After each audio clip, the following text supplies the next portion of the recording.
If it's in your spirit to say it, just say it. Let's sit down. Let's have a discussion. You told me what was wrong with you. I was so used to being a unit that I don't think I knew what it was like to just be me. Sometimes the music is praise and worship. Sometimes it's You know, Yes. it just depends on what I'm needing at the moment. Ageless, fearless, and it's unscripted. The key word is unscripted. You are here today for my amazing podcast, Ageless, Fearless, and Unscripted.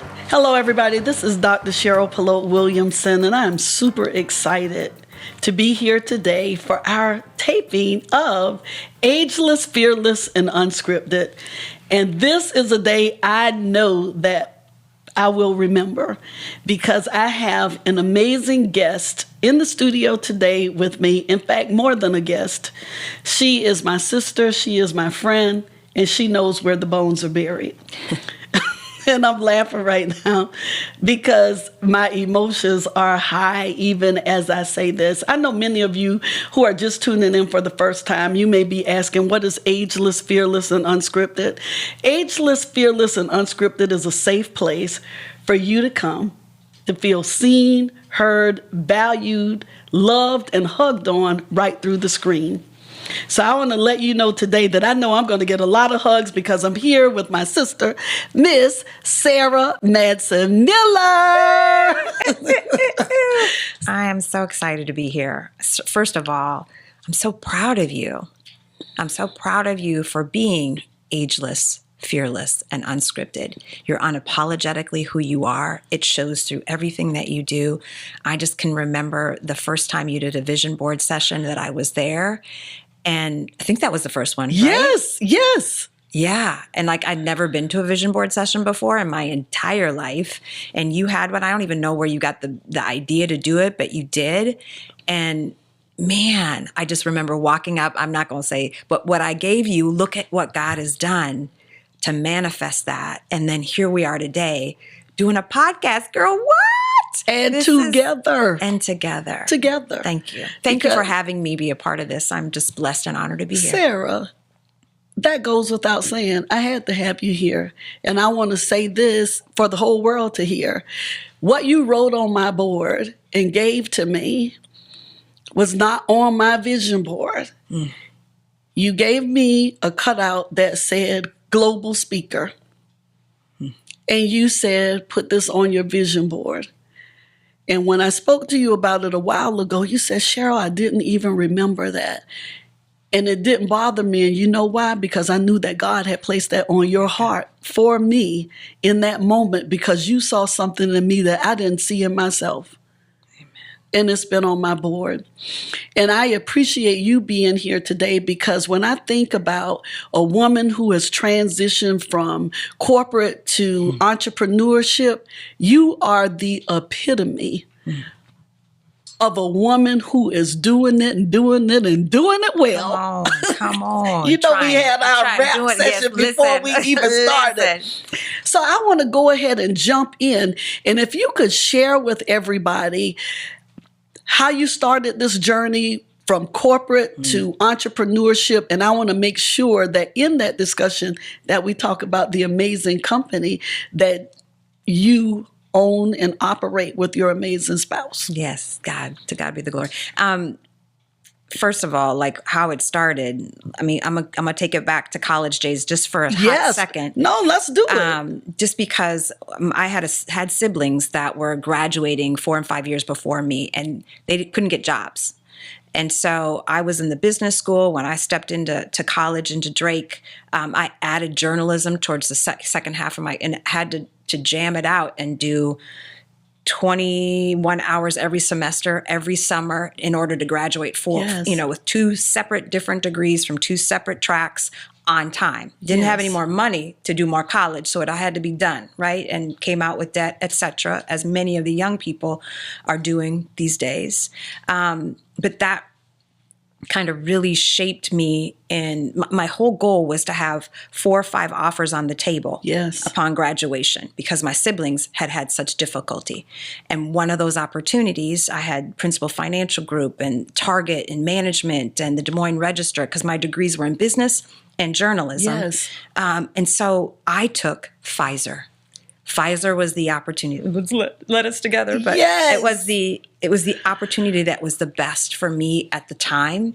And I just can't believe how fortunate it was for me to choose that and to be groomed in that setting, to understand what it means to be a business person, what it means to be a diverse person in a traditional conservative company, and then to grow up into that space and have really good mentors along the way to tell me, and most of them were men, because there were no women up the ranks, right?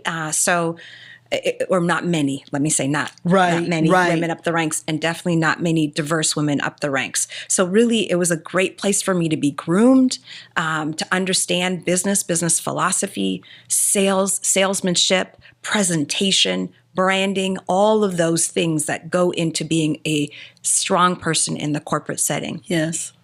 And it was all those things that God used to help me pivot into creative America. I was fortunate, as you know, to be really successful in corporate America. I was the only woman in the managed part of the house at my level. In the regional office, there was only one other regional manager that was a woman. Everybody else was men, except for assistants. The only other women that were in the building were secretaries. Exactly. And then one other regional manager. Yes. Your husband was there as a diverse regional manager, and another regional manager that was diverse, but everybody else was white men. Yes. And I was responsible for also leading a team of my peers in strategic planning and for push and pull through strategies. So it was tough every day. They were coming for me every day. Oh, yeah. They were coming for me every day. I had to be on it in every sense of the word, and strong in every sense of the word. And it was those same skills and space that I transitioned into creative America. And I can keep going if you want me to talk about that pivot, or so we're gonna discuss that. But I am curious, Sarah, how did you manage that adversity every day of knowing I'm the only one in the room, I'm the only sister, maybe one other at this level? How did you manage that every single day? And the reason I want to ask that question is because you know what's going on in the world right now. We talk about it. You and I talk about it. How can we help some of the other sisters that are out there listening maneuver this space that you have been able to, I don't want to use the word master, because you and I have had that conversation about we still have room for improvement, but share with our listeners how you were able to maneuver through it and keep your spirit high during that time. And keep the spirit high is the dynamic, right? In corporate America, it can be really daunting and can be challenging. Are we good? Okay. And corporate America, it can be challenging. So for the women that are listening, it's good to get a sounding board and a safe space that you can talk to, because you can't tell everybody everything that you're going through, right? You need to be able to be thoughtful. Yes. And how you present it. You have to keep your emotions in check. And as women in the workplace, I was able, honestly, to lean on my husband a lot. He was in corporate America as well, in a different space. And he would coach me from time to time about you can't go in hot. You got to go in calm. You got to go with no emotion, all fact.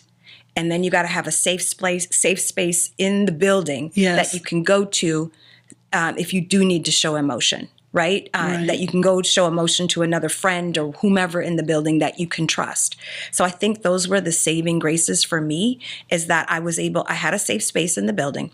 And then I had a coach outside of the building that was able to say, hey, take your emotion out of that, present it this way, build your consensus, and then keep moving forward. I think it was also important to kind of build up my strength. Pray, all the things that whatever you do, get in a quiet space before you go into the building, get in a quiet place before you go into whatever presentation. It's kind of like putting your armor on. I felt like my last couple of years with the corporation, I had to put on armor to be able to face what I knew I was going into every day. Because quite honestly, my role was negotiating contracts. My team negotiated contracts for the Pfizer products and large health plans and large employers. And so it made us prioritize certain products over other products, which made people not happy that theirs wasn't the focus. Exactly. And those people that weren't focused on, they would come for you. So you had to be ready. We need to talk more about they would that. Come for you. We have to talk about that. You want to make sure that you tune right back in, because Sara is going to share with us how you maneuver when you're walking into an environment where people are always coming at you when you're strictly trying to do your job. So come back with us.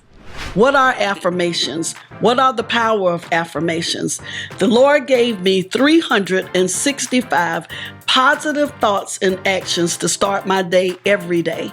And then he said, Cheryl, if I've blessed you in this way, I need you to place it in a book so that other people, when they struggle for affirmations to speak over their life, they have a lifeline. So he created, through me, affirmed 365 thoughts and actions to start your day. Welcome back to Ageless, Fearless, and Unscripted. And I don't know if you were here for the last session, so I want to make sure that I catch you up really quickly. I was speaking with my sister Sara about the adversity in the workplace, and she was sharing how when you're working on a project, sometimes people come for you if they feel like you're not doing what they feel like you should do. And we want to address that because Sara and I, when we're talking, we realize that a lot of people are going through this. And I want Sara to share her wealth of knowledge with you to help you understand and maneuver that situation so that you don't hurt somebody. Right. All these things are true. You want to make sure that, and that you can keep your job. Absolutely. How about that? So, thank you for, bringing us back to that. I think it is really important.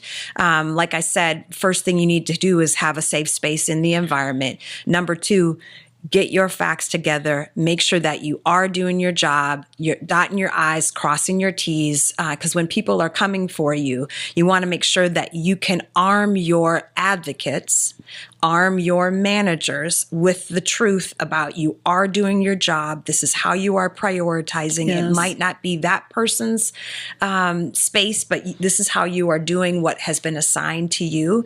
And then you gotta, like I said earlier, you have to pray, meditate, whatever it is that you have to do to center yourself. If it's working out, whatever it is, you got to center yourself so that you can remain in that confidence and not let the imposter syndrome attack you in that workspace, right? You got to really focus in on what your goals, what your dreams are, what your passions are, and follow after that hard.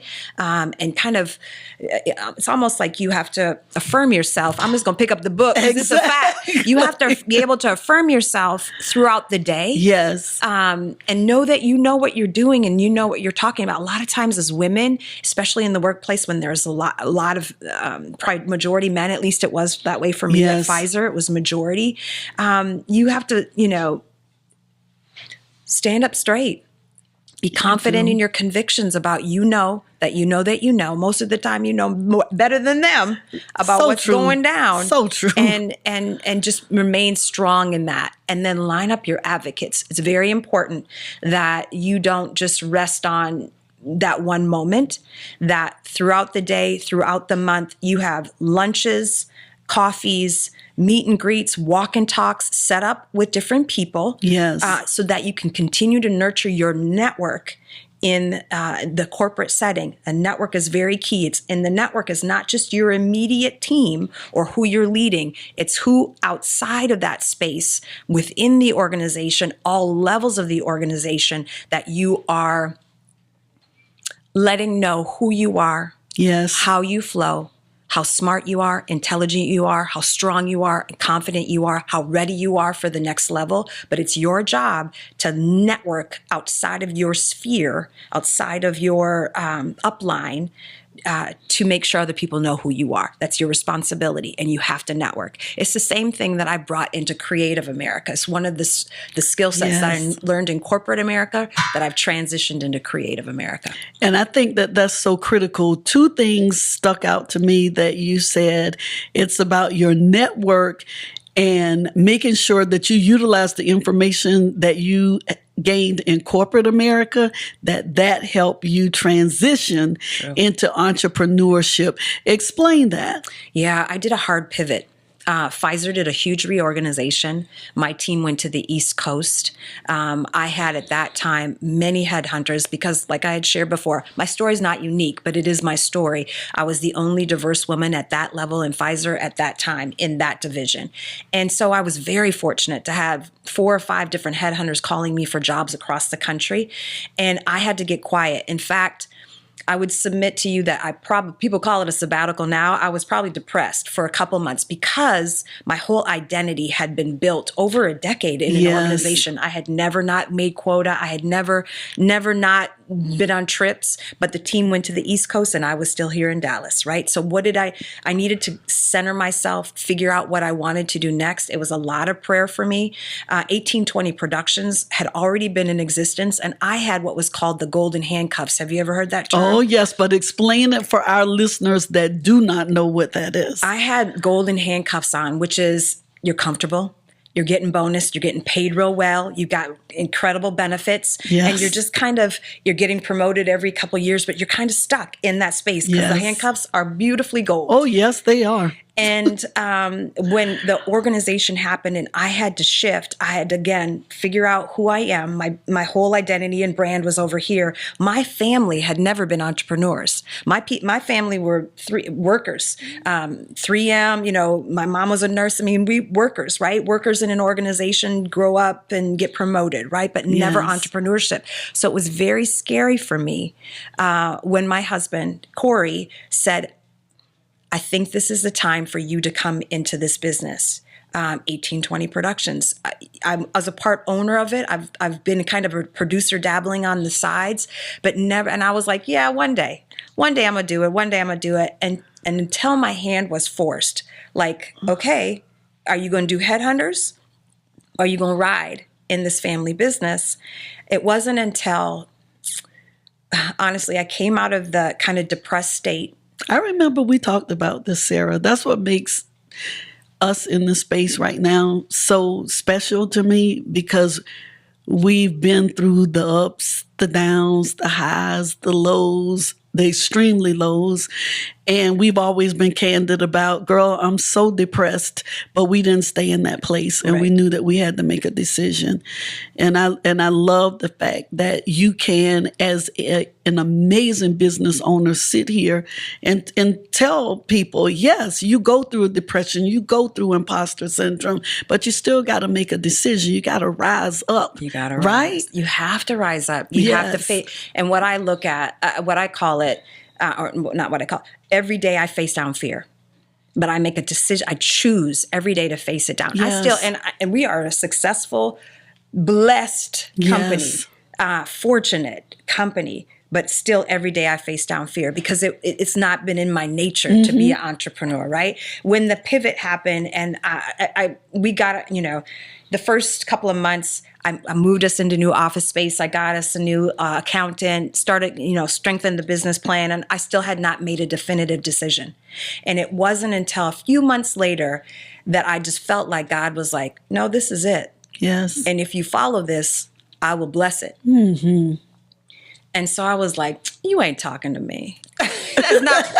Listen, God. That ain't what you saying. Exactly. You ain't really saying that for real. That's not for real. And then I got like confirmation of it a couple more times. And another friend of mine, bless her, she, got me on a couple of projects as a production manager. She's just like, get out of the house. Come do this for me. Please come help me with this. Come sit on this board for me. And it started to get my wheels in motion, right? Yes. And then it was New Year's and I was at church and I heard I was going to give an offering. And I heard God say it again. This is it. Put your hand here and help build this company. Yes. And I will bless it.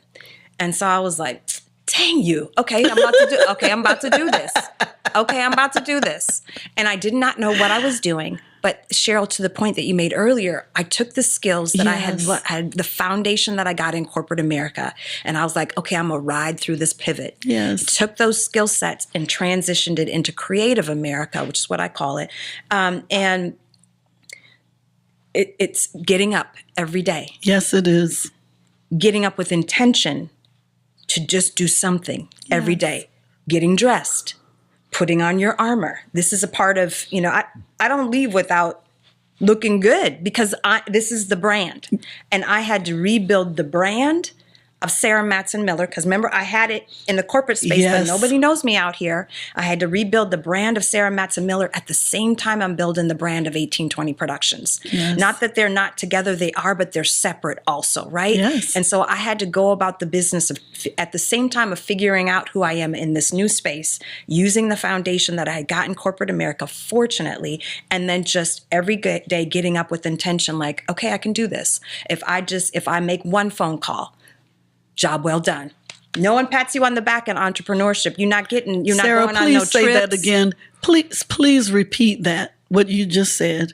No one is going to pat you on the back in entrepreneurship. It just doesn't happen. Your team, bless them that they're riding with you, but it just doesn't happen. They don't know the late nights, the early mornings, the tears that are cried. They can't. They don't have the payroll, right? Because you and I talk about that. The fact that they're getting paid and you might not pay yourself that month. Oh my gosh. The costs of keeping lights on and roofs over people's heads. Yes. It's just, and people that have said yes to the vision of ours, I feel personally responsible in making sure that their kids, they and their kids realize their dreams. They want to go on vacations. They want to put their kids through college. And me getting up and doing my job as a business development person, as an executive producer, is all a part of that. I count it a privilege, but it is not for the faint of heart. No. People call me and ask me all the time, hey, I want to start a business. I'm like, let's sit down.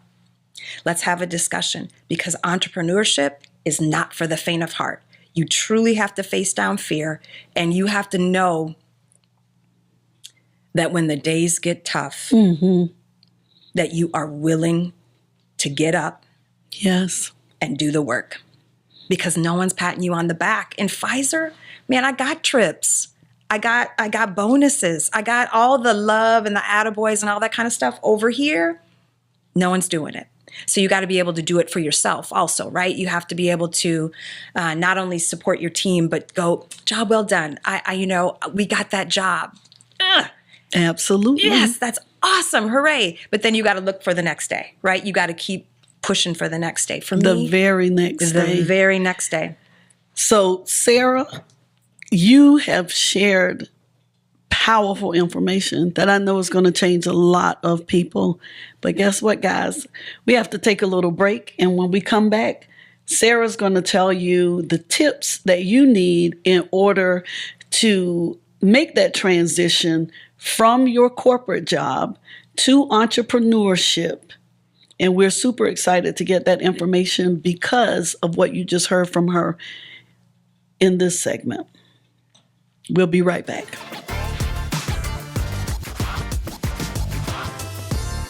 I don't know about you, but if you missed the last segment, you'll have to go back and catch it. But we're going to catch you up right now. I'm still in the studio at Ageless, Fearless, and Unscripted with my amazing friend, Sara Madsen Miller. And Sara shared some tips with us in the last series. And I take that back. It wasn't tips. It was true life, heartfelt information about transitioning from corporate America to entrepreneurship.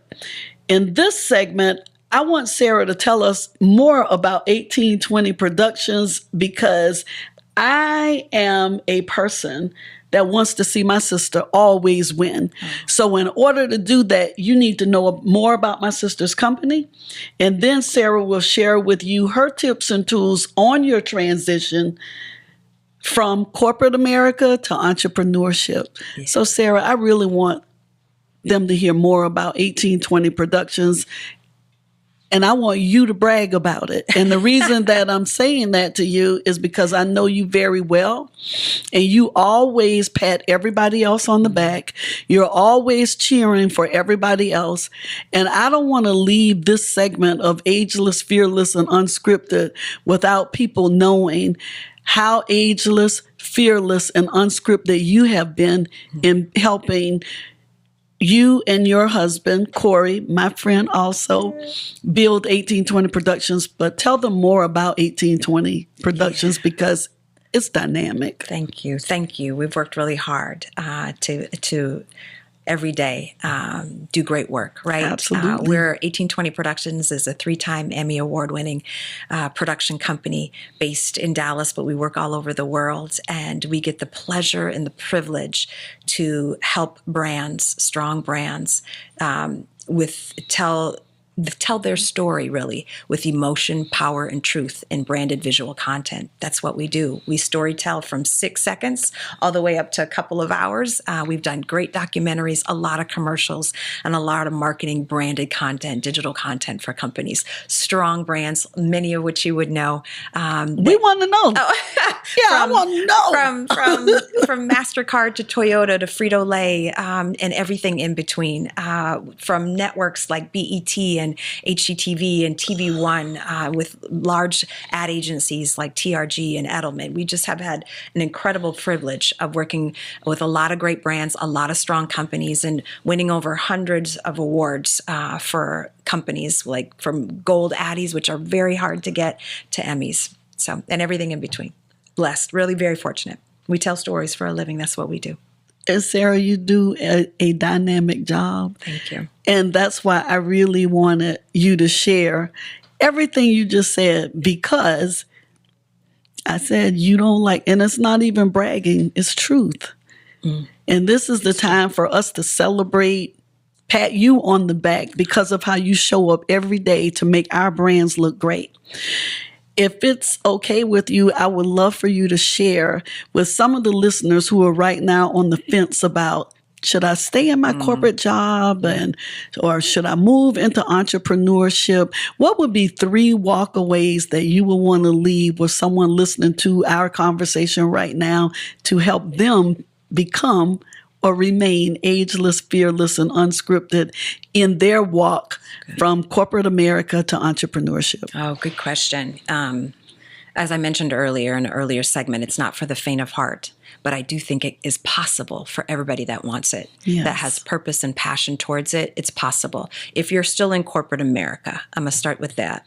While you're working in corporate America, keep the money flow coming. Yes. Build a business plan for what it is that you want to do. And it doesn't have to be multi-page. It can be just a 1-page of what your goal is, what differentiates you from any of the competition, and how you can grow this business. Before you make the transition, make sure that you have thought through where you want to go. And then start building the company. Say it's that you want to do makeup and you want to build into doing makeup full time. Yes. Start building your clientele slowly but surely. You're going to have to work outside of the normal hours.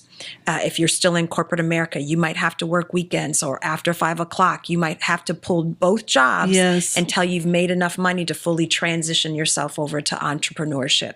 If you're pushing all chips in, say the opportunity has slowed down in corporate America and you're pushing all chips in on entrepreneurship, I would say the things that you need to consider, that is the hardest thing to do, is business development. It's the number one element in entrepreneurship, because you have to hunt while you eat, right? So you have to do the job and hunt for the job at the same time. Yes. And what's important, why you have to have that frame of mind, because a lot of times people will get the first client and they're like, hooray, I'm doing great. This is all that I need. No, you not only have to execute the work, you also have to find the next client at the same time. Most of the time people are not on retainers. So you got to make sure that you are doing the job and then hunting for the next at the same time. It's a muscle that you have to learn to work.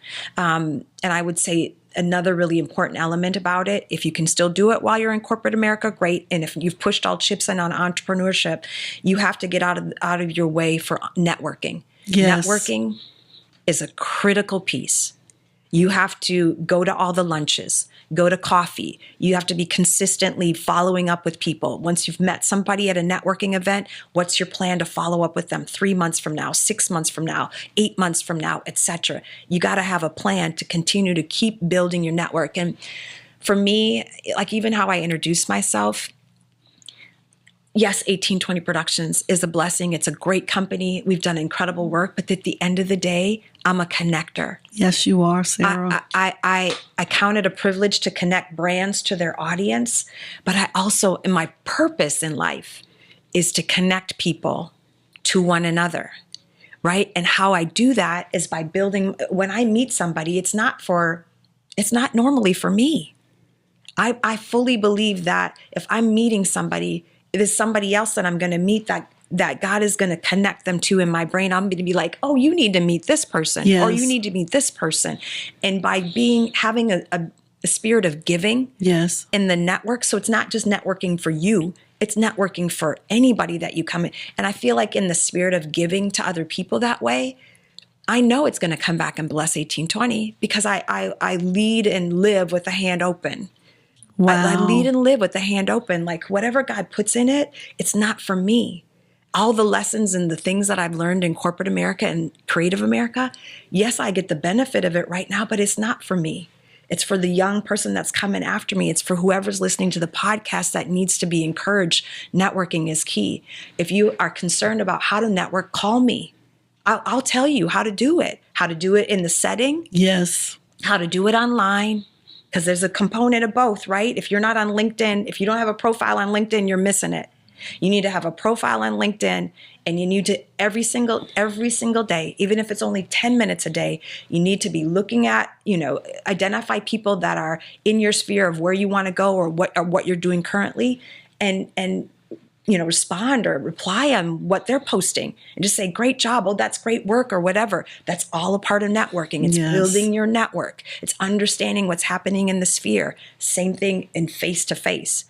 I never go to a luncheon and just sit at a luncheon. I've never seen you do that ever. I go to a luncheon and I am greeting my table, and then I'm up saying, who needs to meet who do I know, who can I hug, who needs to be encouraged? Because again, I leave with a hand open. Whatever God gives me, it is my job to give it, to introduce, to connect people so that they can be blessed. And I know 1820 is going to get it back. 1820 stands for where 2 or 3 are gathered in my name, there I'm in the midst. I have to live and operate that way because it's a business principle. It's not my company. It's his. And he's going to do what he's going to do with it. And he does it well. When we come back after the break, Sarah's going to tell you how to be in contact with her as well as 1820 Productions. And you don't want to miss that from this powerhouse. Thank you for tuning in. This has been an amazing segment. My spirit is full because I've had the privilege of being here with you, Sara Madsen Miller. I do not want you to leave without telling everybody how we can be in contact with you and how we can support and make sure that 5, 10, 15 more Emmys are coming to your company. So if you can share with us how we can be in contact with you, I would love that, my sister. Thank you for asking. Sara, S-A-R-A, don't put an H on it, but I'll still answer to it if you call it. Sara, S-A-R-A, at 1820productions.com is my direct email, and Sara.MadsenMiller at IG, as IG. And then LinkedIn, you can find me at Sara Madsen Miller. That's how you can find me. You heard it here. Sara Madsen Miller, I thank you so much for being here today with me on Ageless, Fearless, and Unscripted. And for our listening audience, you want to make sure, listening and viewing audience, you want to make sure that you follow us at Cheryl P. Williamson on YouTube so that you can make sure that you are in the midst for the next segment of Ageless, Fearless, and Unscripted. Why? Because it will help you on your journey to become ageless, fearless, and unscripted. Thank you for being here today. This is Dr. Cheryl P. Williamson. See ya.